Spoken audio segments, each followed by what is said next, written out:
some energy because I got to tell you, it's been a long day. Hey, how's Fan Expo treating you? We got you. You guys are awesome. The real question is, how's Fan Expo treating you, sir? It's been great. I have to say, you know, after all these years, to come and see you guys, you know, up close and personal, as it were, and get to kind of like shake hands, wave, whatever, sign and take photos is a really nice thing, and hear the stories and see and feel the love. You know, it's been a minute. It's so good to get to do this. So thank you all for coming out and supporting this Fan Expo and the movies. It's a crazy time in the movie business. Everything. So it's nice to have people still enjoying the movies. 1,000,000%. Make some noise for that, y'all. Thank you all. I think along with everything, we're here to celebrate like your epic career, and every great epic starts with a wonderful beginning. So how did the acting bug bite you? You know, I was at school as a kid, and I think, you know, I always struggled a little. I had a little dyslexia, but I had a kind of high IQ, which was very fortunate. But I found myself very present on stage, and I really was slightly terrified at times, stage fright-wise. But I really enjoyed using my imagination in that way, and getting to step out into a character in a way. And I always played the kind of the characters. I never really played the leading roles as a kid. Like I was like the sergeant of police in like the Pirates of Penzance. So right. it's like I was something like the old dirty old man, which is very inappropriate in this day and age.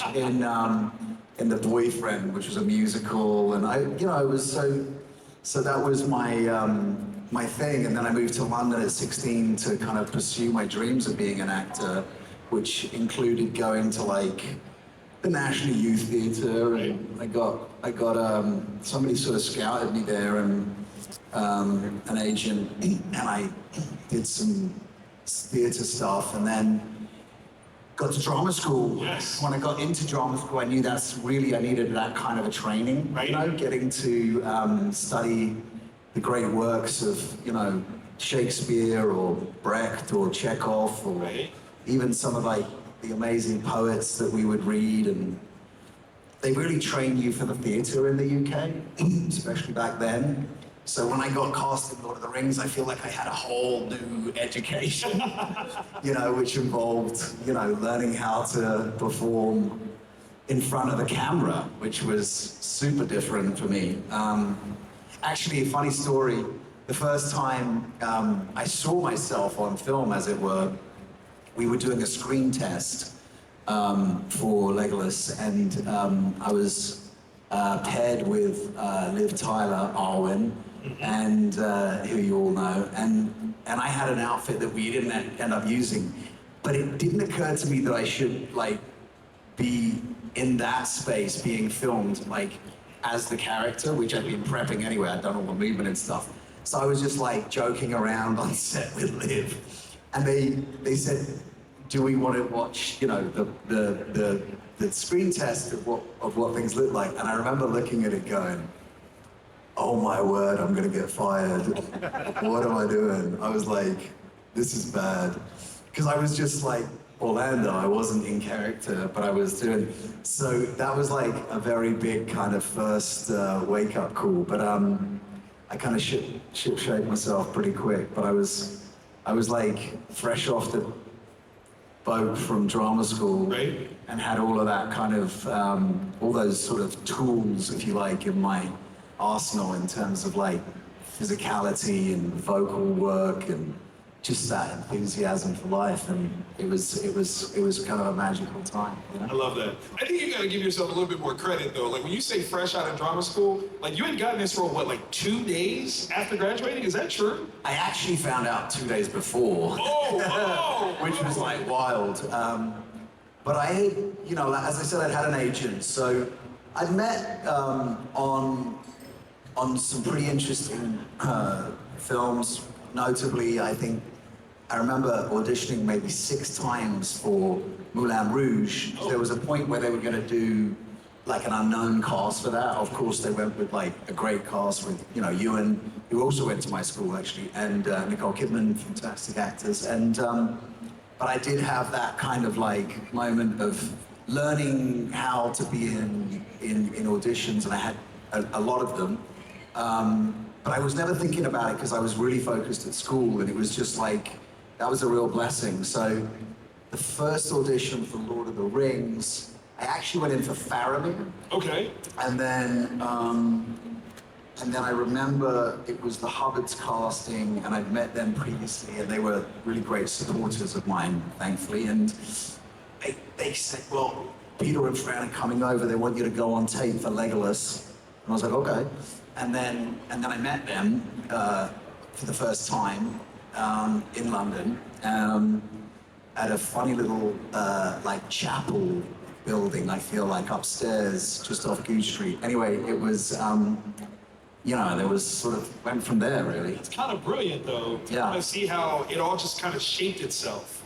You know, like, there's such a huge opportunity with a huge movie like this that changed how movies were made. And for you to find yourself so early in your career a part of this, it's got to be like, you look back on it and you go, wow, like, what fate, what luck. Yeah. I tapped into. Yeah, I mean, I still, you know, pinch myself at the thought in many ways. I mean, I think, you know, it was, you know, timing in life is so much of all of it, right? You put yourself in the right position, you study, you work, you know, I was young to move to London, I would say, at 16. No, that's brilliant. But I had a real, like, desire to be an actor, and I felt that, you know, being in London would be a good thing. I did all of my further education in London, and drama school, the Guildhall, was a bachelor degree at the time as well, which was great because the government paid the bill, which was cool. But it was a very kind of, yeah, it was a magical moment for me, absolutely, and one that, you know, he says jump and I say how high kind of thing, you know. It's like, Absolutely. he's, you know, I mean, it was, to go to New Zealand at that age as well and to see what they were doing there, that was like, you know, I think it was a very unique experience. It was sort of like a giant independent movie of sorts, you know. Everybody was an artist almost, you know. When I walked into the Weta workshop for the first time, it's when I really got hit with what the enormity of what we were doing. There were like 500 or more, I might even say 1,000 or plus. Like, there was a warehouse, you know, full of Urukai outfits just hanging. I'm sorry, you said there's a warehouse somewhere of like 1,000 Urukai outfits. Yeah, the legit, like, latex, all kind of, you know, that all these stunt guys and extras would get into in all kinds of weather. They were like heroes, sweating like crazy through it. But yeah, it was, and I was like, I remember just looking at it and thinking, wow, we're doing this. This is crazy. Awesome. That's awesome. So yeah. That's amazing. Now, you said that you read playwrights, you read poems, but were you a fan of Tolkien before you got this role? Yeah, I mean, if you grow up in the UK, you kind of went into those books. I had read The Hobbit. Okay. Do we have any Hobbit fans in here? Okay. Yeah, I was a little quiet. I was a little nervous. Yeah, it's a great book to start with. If you've got kids, it's a great way in. And then yeah, I think I picked up The Lord of the Rings, but I was, you know, maybe not the right age and got distracted. But I obviously read the books prior to filming, and a couple of times. Actually, I remember, I mean, for everyone, the books were like a Bible on set. We would all, you know, kind of walk around with our books, and at that time there wasn't really emails. I remember I would fax message Peter and Fran, and I'd say, well, you know, at the Council of Elrond, you know, Legolas is bringing really important information about Gollum, you know, so like, are we including that? And they're like, it's okay, Orlando, we've got other ideas, but you're going to have a great one. It was like one of those things where, you know, we were all, I think we felt the weight of responsibility. Yes. You know, for lovers of the books and you know, and what that meant. It was definitely. I actually went to New Zealand 3 months prior to filming. Okay. I was one of the first actors there, actually. I think even maybe the first. And it was like, I was just drilled. It was like, I rode maybe 50 horses or more.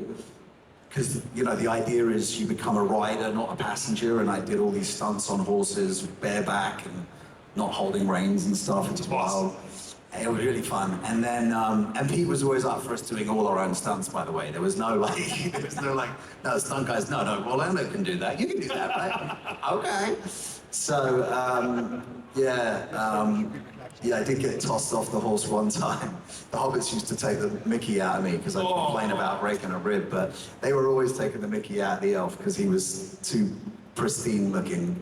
But yeah, it was everything was filmed.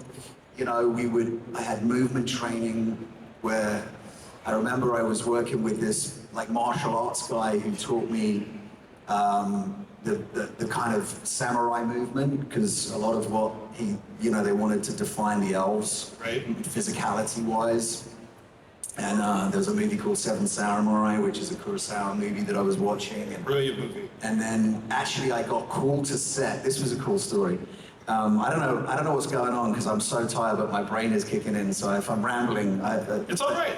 But I remember being called to set because they had all of the elves walking through a forest, and they were all you know, extras as it were, and they were like, well, we want the elves to move the way Orlando moves, so can Orlando come to set and show them how to move? And it was like, I was like, okay, you know, because part of it is, I always felt like Legolas being from Mirkwood, he was like a little militant elf, you know, like an assassin, militant, hardcore. Mm-hmm. You know, I didn't want him to be like, you know, like I wanted him to have like a kind of, you know, fighting spirit. That's kind of what I took from the books and stuff. So yeah, a little warrior elf sort of thing. So it was, you know, to be that age and to have, you know, that kind of thing laid up, and archery, like, you know, I started, you know, firing it like they had like a bear, a rubber bear and a I don't know, like a goat and a deer and stuff. It was like just like out in a field, and I would like have to like run and fire at them. And by the end of it, they gave me my bow for the movie, which was really just a piece of like, it was metal with a like a frame around it that was not wood. It was like rubber of sorts, rubberized sort of material, so that it would look the part and be usable. And I was like, they would weight paper plates, throw them up, and I'd like spin and fire the paper plates out of the sky. I got pretty good with that thing. That's awesome. Because it's not like a legit like bow, like one of the ones that you use for target practice. But it's like, still, that's like amazing. so it was cool to do those sorts of things and be in that pocket. I had and then you know, we famously, we were all like, I was with the hobbits a lot of the time, and we were all trying to figure out what we would do in our free time. Right. I wanted us to ride motorbikes, and that was like a big no-no. I think Billy Boy was like, no, we're not riding motorbikes. No one wants to die. I was like, mountain bikes? No. So we all learned to surf, which was the other thing, and we'd have like sort of surf trips up to like Castle Rock and rent a little batch on the beach house, and like was just like a tiny little thing, and cook up food and surf, and it was a pretty magical time, honestly. Love the fellowship that you guys created. That's absolutely amazing. Yeah. That's fantastic. Yeah. All right, so we got to move into Pirates of the Caribbean. Yeah. Where you've traded. Come on now. Oh, okay. Well, I was wasting all my time on Lord of the Rings. No, never waste, never waste. All right. But obviously, you trade in your bow and arrow for a brilliant sword. And I got to know, who was your favorite person to spar against in that series? You know, it was Bob. Bob was this amazing sword master who taught me. I can embarrassingly not remember his last name, but he was. You'll have to forgive me. But all right. Bob was this remarkable. I think he taught Errol Flynn. He was an older gentleman who like literally taught Errol Flynn how to, and my son's name is Flynn, by the way. Come on now, like, come on now. So, he was like, and I had a stunt double, you know, who was fantastic, Mark, who I'd sort of like practiced with, and then of course, you know, those scenes with Johnny, I'd get to work with that legend, and you know, having grown up watching Johnny Depp perform, it was like, you know, it was like kind of like unbelievable, you know. So yeah, in amongst all of them, you know, it was a pretty dope. That is pretty awesome. Yeah. Was there ever a moment where you might have, I don't know, out-sword fighted Johnny, might have accidentally stabbed him, you got a little nervous?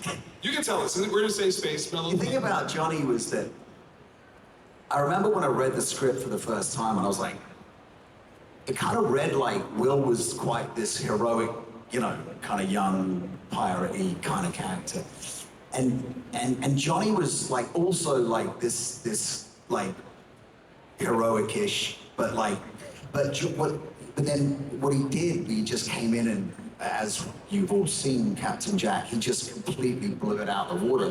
So a lot of what I was doing with Johnny was just trying to figure out how to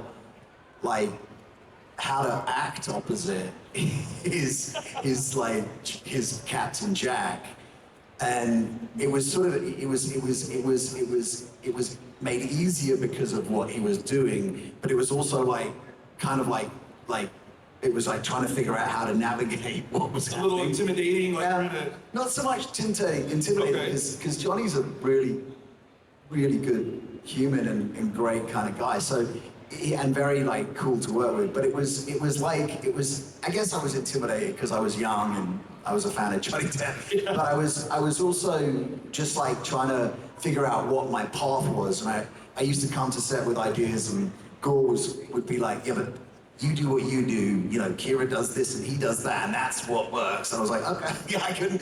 But at the moment where I can't remember which movie, where I kind of do that impression of him, I was like, I remember being on a plane with Jerry Bruckheimer, the producer, and I pitched him this idea because I was like, wouldn't it be cool if Will's just like takes the mick out of him for a moment, because he's so serious the whole time. You know, through the movie, he's like earnest as hell, which is another hard thing to do in some ways. But it was like, and so that was a cool memory, getting to kind of do that for a moment. But yeah, it was the first movie. You know, it was, you know, I mean, I don't think there'd been a very successful pirate movie in a long time. No.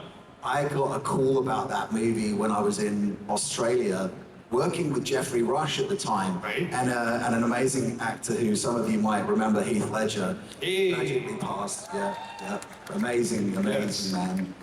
And we were doing this movie, Ned Kelly, and I was Joe Byrne to his Ned Kelly, and Great movie. Heath was, you know, just amazing. But I remember speaking to Jeffrey, and this call came in about, and I was like, it was like a brooding Australian kind of boys in the, you know, outback movie. And I was like, a pirate movie after this? Doesn't seem to make sense. Why would I do that? And I remember Jeffrey to this day would be like, you still owe me 10%, because he was like, you need to do this movie, you'd be great in it. And I was like, okay. And then I think somewhere in that moment, Johnny signed up, and I was just like, yeah, I mean, just to be on set and see watch, you know, one of my icons and idols doing what he does, you know, was like an honor. So you're telling me that somewhere in the dark multiverse, there's a universe where you did not take this role?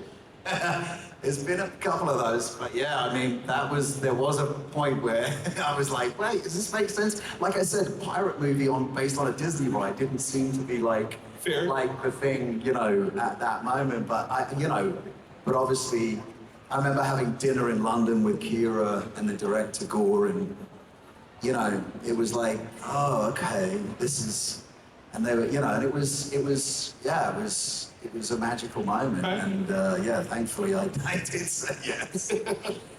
Well, thank you for saying yes. I think we all appreciate that one. I gotta live in this one, like, right? So you said there were a couple of roles that you didn't take. I mean, obviously, Lord of the Rings, huge franchise, Pirates, huge franchise. Is there one that you did not take that we didn't know about? I don't know. I wasn't offered this movie particularly, but but I did sit down with Christopher Nolan on Batman. What? And yeah, I know, guys, I know. And I just finished this movie. Yeah, I just finished all these movies, and I was actually just, you know, in The Hobbit they talk about a piece of toast that's, you know, Bilbo talks about a piece of toast spread a little thin. I was like that. I just didn't know up from down, and I sat down with Christopher Nolan, who I, you know, remain one of his biggest fans. Of course. And he said, like, yeah, I think we could probably do this, you know. And I was like, there were these, and he had this script called The Keys to the Street, which he'd written, and because he'd done Memento, and all of his work is amazing. And that's, I was like, well, Chris, could we talk about Keys to the Street? And he was like, no, I'm doing Batman. He was amazingly, he's such a remarkable man and gentleman, but. And I remember I drove away from that meeting and I called him and I said, I feel like, you know, I said, Chris, I'm so sorry, I'm just not able to be, like, I just need to find my life. I need to get a life kind of thing, you know what I mean? Because, like, it was a crazy ride I was on, and wow. doing another big trilogy. I felt like I didn't know which. I think I could have dropped off the face. And then he said, well, don't worry. I think we're going to be in this business for a long time. But I'm yet to work with Chris Nolan again. Come on. You're so but maybe I'll get to one day. Yes, he is a legend. So, but yeah, I thought that was.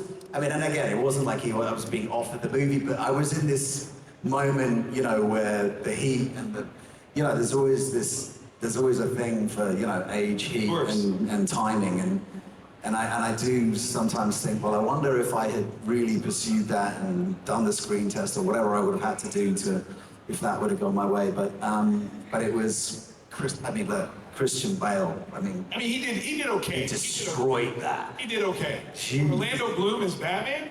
No. I'm just saying. I'm just saying. Come on. He was. Y'all know y'all were like that. Y'all know y'all were like that. But yeah, he was, anyway, yeah, I mean, those movies still, you know, and Heath in those movies, by the way. Let's have a round of applause for Heath. Absolutely. I don't think there's ever been a character like the Joker since, or will be, I don't know, you know, I mean, he really... He brought it. God bless you. We have a little bit of a game here. We have two games, but we're going to start off with this first one. This is called Pirate, Elf, or Other. You have to figure out who said it. Was it a pirate, an elf, or other who said it? Okay, here we go. They're taking the hobbits to Isengard. That's a pirate, right?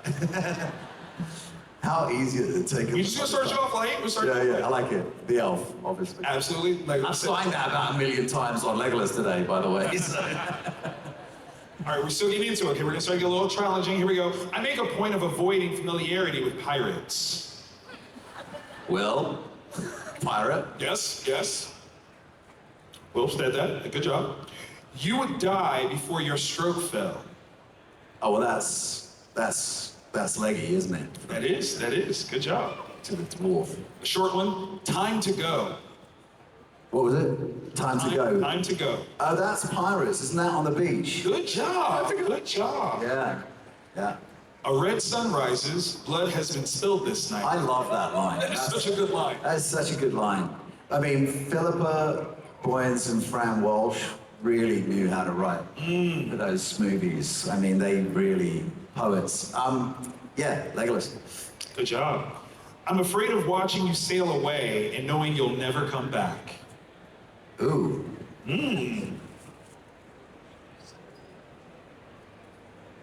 Oh, is that other sword and sandal movie? Troy. Yes. Good Really? job. Yeah. Paris. Yeah. Okay. We've got. I can't believe I remember that. That's a good one. This is either madness or brilliance. That's Will under the boat, isn't it? Under that canoe thing, which I always thought was quite funny, actually. Like, would that actually work? Does anyone else think that? Didn't they do one of those like science shows where they're like, yeah, well, this doesn't work. This doesn't work. This doesn't work. Bad idea. The stars are veiled. Something stirs in the east. A sleepless malice. Leggy. Yes. I keep my promises. I intend to free my father. I hope you're here to see it. That must be Will. Good job, good job. What man is a man who does not make the world better? That's neither of them, isn't it? That's what man is a man who does not make the world better. Balian. Yes, Kingdom of Heaven. Did you know your stuff? That's what I'm talking about. That was crazy. That was like my first leading role for Ridley Scott. Huh? Absolutely. Yeah, oh, thank you. Well, if the director's cut had come out at that time, I think the movie, if any of you ever watched that movie, I hope you watched the director's cut, because it was, even though it was longer, it felt shorter because of how it was put together. It's interesting with movies when that happens, but yeah. Yeah. Last one. No cause is lost if there is but one fool left to figure it out. No cause is lost if there is but one fool left to figure it. Must be Will.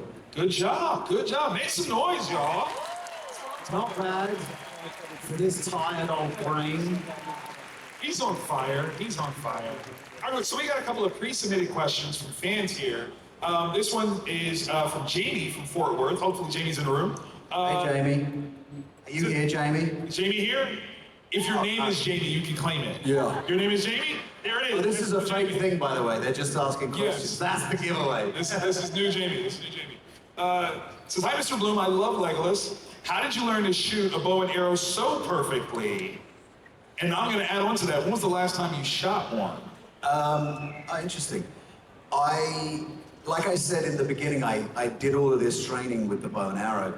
I think the thing that looks so cool, because Pete has this very childlike approach in the best way. And you know, he would mimic what we'd have to do. He'd be like, you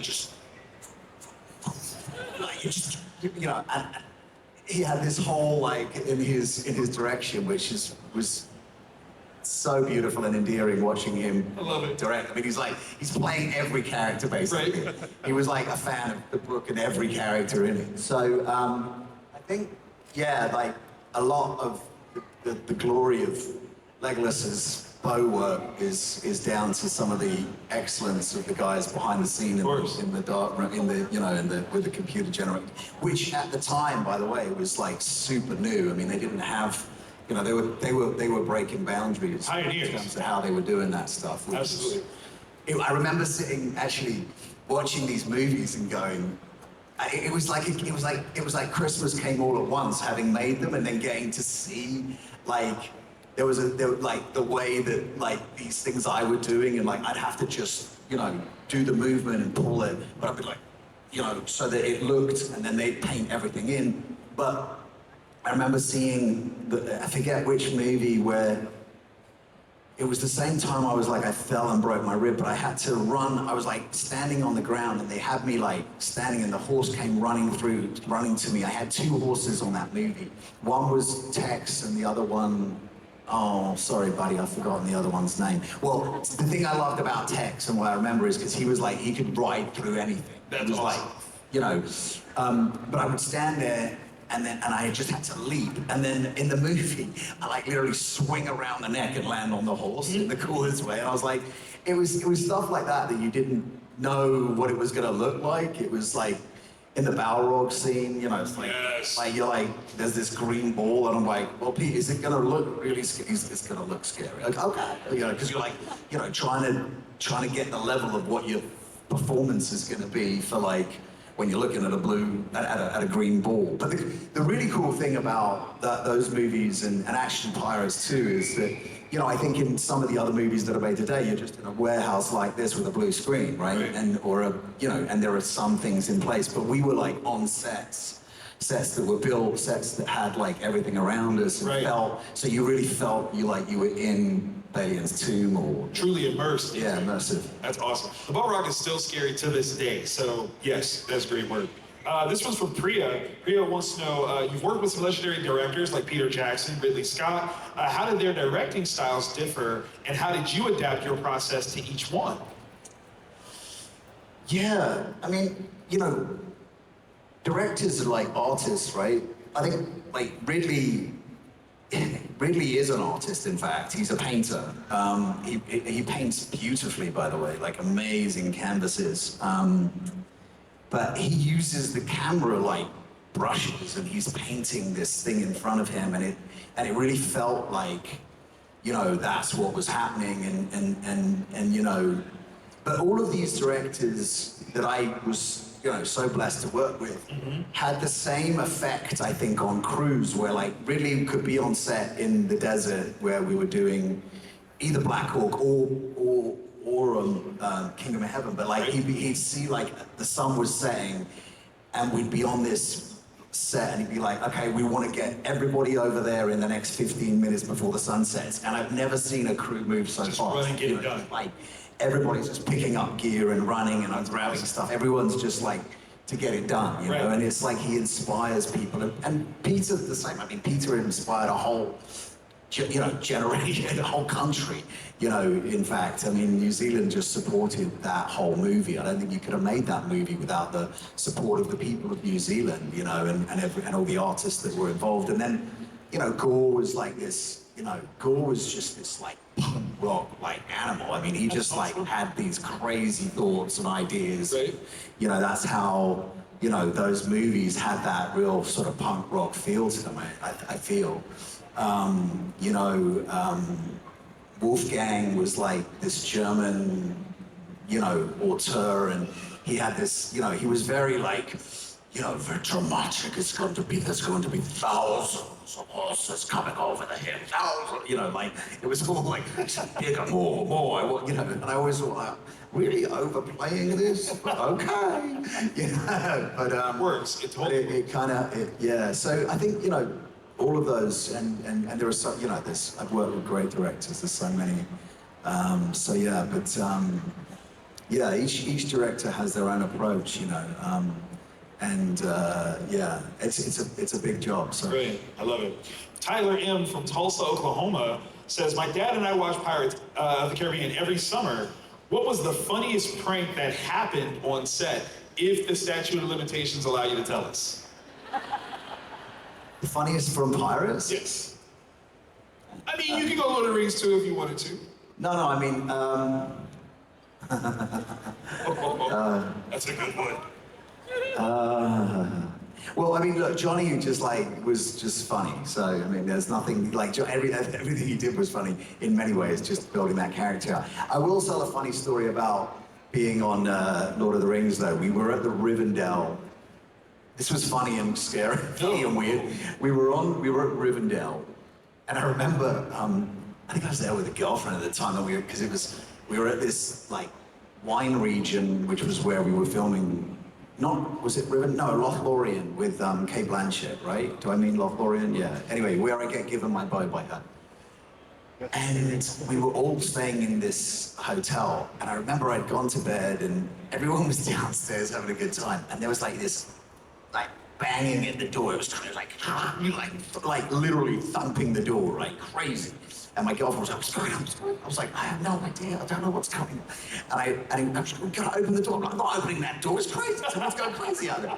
And it was like Vigo like thumping the door like crazy. And he literally like picked me up and carried me down to this bar. Like, the elf has to be in, like, I can't, they were like just wanted to like serve me up in some way. I don't know. I was always like, I was like the prim, you know, don't get a cut, don't get any blood. He was always taking the mickey because he'd walk around with like no shoes on and go to bed with his sword and sleep with his horse and all sorts of stuff.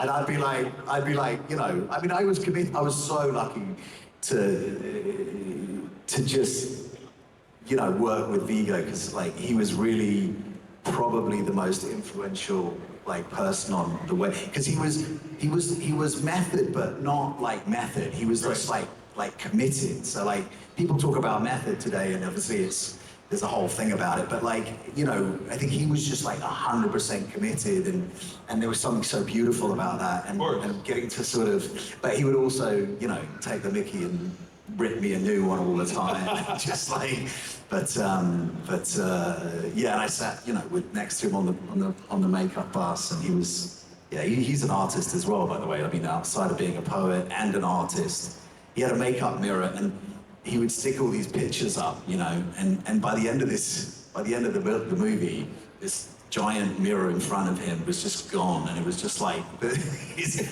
it was all of these, like, it was like a layered tapestry or you know, and I think he gave it to his makeup artist actually, which was just such a beautiful thing that he just built up, because we had Polaroids back then, and we'd like stick them up. You know. That's awesome. Yeah, it was pretty cool. I love that. I love that. This one's from Sarah. Sarah wants to know, looking back at your journey from a breakthrough role in Lord of the Rings to becoming a household name, what has been the most unexpected aspect of fame, and how have you navigated it? That's a big question. Yeah. I learned to ride a motorcycle. Like, I'd always ridden motorcycles as a kid, but I got my license in the UK, which was smart, because it's a lot harder to get your license there than it is in America, which was, I thought, safer, although I did have one accident, but not too bad, just bad enough to teach me a lesson. But like, I think like, nobody really prepares you for, you know, it was a different time. I guess it's probably harder for people. I don't know, there's social media now. I don't know whether having social media makes it better or worse, but like, I remember it was just very difficult to do anything, because there were like always cars outside my house, people waiting and stuff like that. And like on, you know, yeah, it was pretty wild. I mean, yeah, Kingdom of Heaven, they had to get like I had to get like a personal kind of security person. Oh wow. It was just a wild time. We were in Spain, and they were like, I remember they were like, I was on the phone to another girlfriend at the time, and they were these girls screaming outside the window, like, oh no, no. It was like, and she was like, what is that? I said, oh, it's just these girls screaming outside the window. And you know, that got like, it got pretty wild there for a minute, and I think it just, you know, you're not really, nobody teaches you how to navigate that stuff. You know, you just kind of, I got very good at wearing a baseball cap and trying to hide myself and try and like operate, but you know, it was, you know, yeah, it's like I used to want to make a T-shirt saying "Real life sucks, get me back on the movie," you know what I mean? Because it was like, but I think probably just the aspects of being very visible. Through some years that you're also developing as a human, as a man, or trying to be, was something that, you know, was unexpected, because, you know, it's not nice. It's not nice. It's like a bit of a human experiment in a way, you know what I mean? You handled those formative years though with the plume, so thank you very much for the example that you set through all the things that you went through. So absolutely, thank you. Yeah, make some noise for that, for sure. It was not easy, unusual. In that regard, we've got a question from Aiden wants to know, what advice would you give to someone who wants to follow in your footsteps? Wow. In this day and age. I think if you have a dream, you gotta nurture it, and you gotta believe in it. I think that education is just so important for everyone, and it's not, you know, it's like because of, you know, I mean, look, my daughter is going to grow up in a world where there's super intelligence, right? So it's like everybody's now got the answers to everything in their life on their phones. But you know, there's something to be said for reading books and studying and educating yourself. Yeah, make that noise. You know, putting the time in and dedicating yourself to a craft, or, you know, I think in this day and age, you gotta be good at just about anything and everything if you're gonna compete, because there's just so many people doing it. But I think commitment, dedication, work ethic, not being overly distracted, finding time to, you know, build your inner life and your inner world, so that you're interesting, because, you know, hopefully, you know, I think it's what's going on the inside that it starts to reveal to, you know, the camera sees everything, right?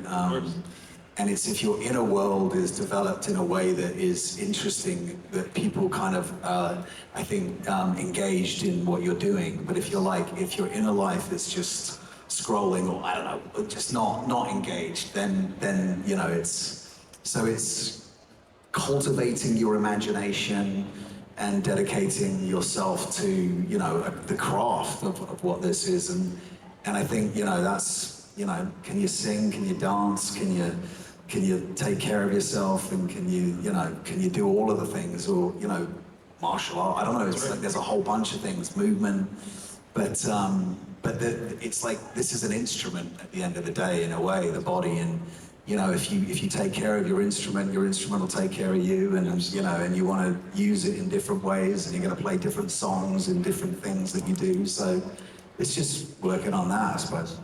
Elven wisdom right there. I love that. Make some noise, y'all.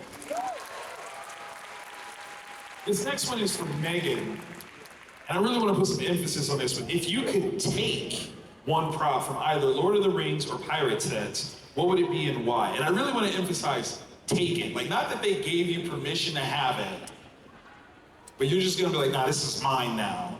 What would it be? Maybe my wig. Blondes definitely have a lot of fun.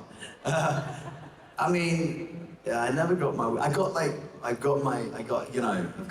my bow and quiver and arrows and stuff, which is really cool. And I've got my sword from Kingdom and Troy, and got a bunch of cool stuff. But I didn't get my wig, and I think it was like the wig and the eyes were pretty unique, and the ears I got somewhere, but it was fun, yeah. But I don't know, maybe my wig, yeah. I like that, that's a good answer, that's a solid answer. Amara says, you've been involved with UNICEF for many years. How has your work as an actor influenced your humanitarian efforts and vice versa? I think if you've got empathy as an actor, then you're able to empathize with a character, then you're able to be, you try to be, you've got to empathize even with the bad parts of a character that you're playing, because sometimes you're playing a character that's not necessarily a character that you would want to be in real life, but, so empathy, and I think, I still feel so fortunate that, I was approached by UNICEF, because it is the sort of selfish act of giving in a way, because I get to go to, these remarkable places around the world to see the work that they do firsthand to literally save the lives of women and children in desperate circumstances. And that in itself is just a great gift, because it gives you perspective, because, again, you can travel, which broadens the horizons, but when you see the plight of people, we're here, and you guys are very fortunate to have, come and been able to afford, and thank you for signing up and taking autographs and doing all of it. But it's like if you're born in another part of the world, you may never have that opportunity. So it's I think empathy, and then that organization is I'd encourage anyone to support, because I've seen it firsthand many times. They really do the work on the ground to just support, communities, women, children that just, whether it's, psychosomatic care because they're dealing with, war trauma, or, just getting them water because there's nothing in sight. It's an amazing thing to be able to do. It gives you perspective, With all due respect to Batman, you're a hero in real life, so I think that matters so much more to that role. So thank you very, very much for that one. Absolutely. One more question, and then we're going to end up with a game. This one is from Carlos, and bringing up Vigo is perfect. Is it true that you and Vigo got matching tattoos with the other Fellowship actors? And do you have any regrets about that? No, yeah, we got them. Actually, yeah, we did. I always wanted to get a tattoo, and I think I sort of suggested it when I was in the makeup chair, and Vigo jumped on the idea, and sort of we all got 9 in Elvish. Mine's there. That's awesome. On my draw arm.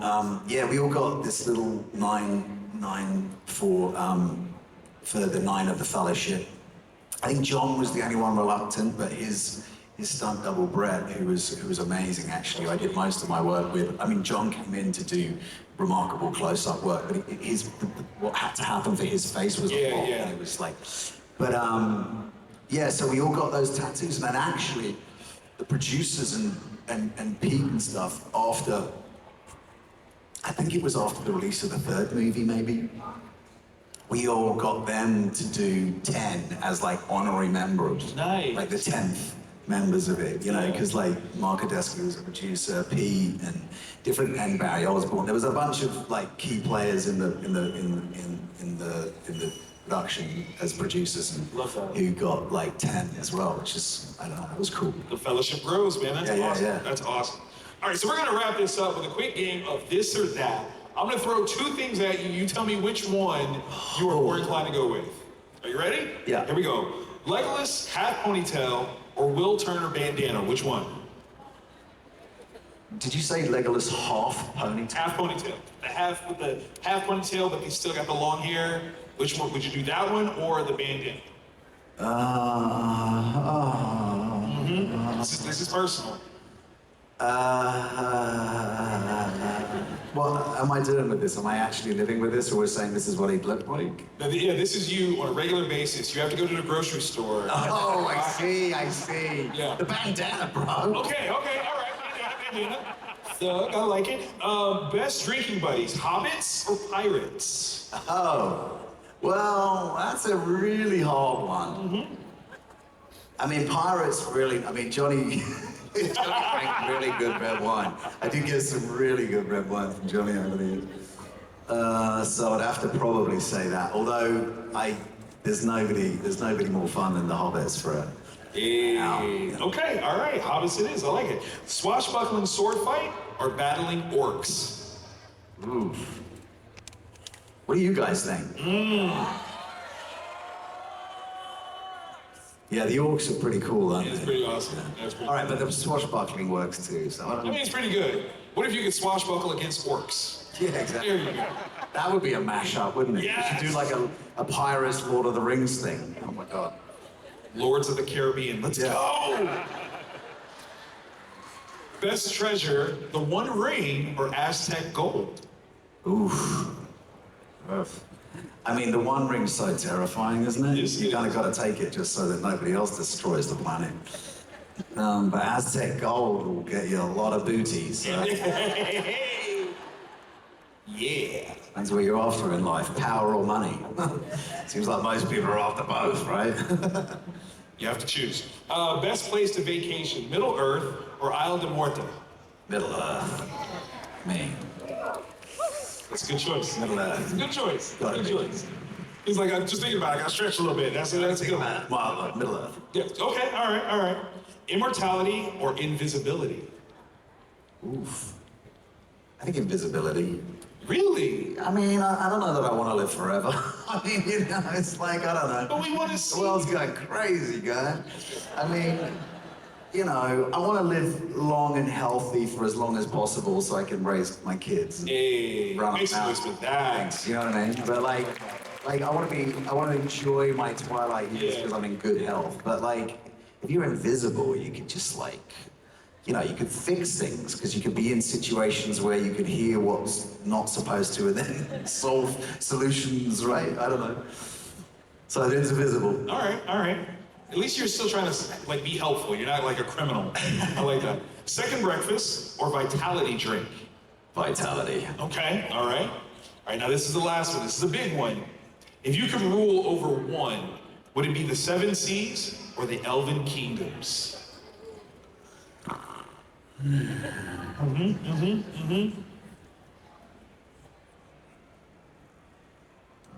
Well, the Elven Kingdoms are fantasies, aren't That's true. they? The Seven Seas feel like that'd be fun, right? Absolutely.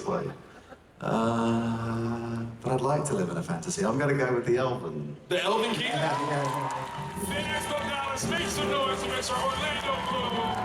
One more time. Orlando, thank you for joining us tonight. We thoroughly appreciate it. Guys, grab some pictures right quick, right now. Snap. This is your moment. I love it so very much.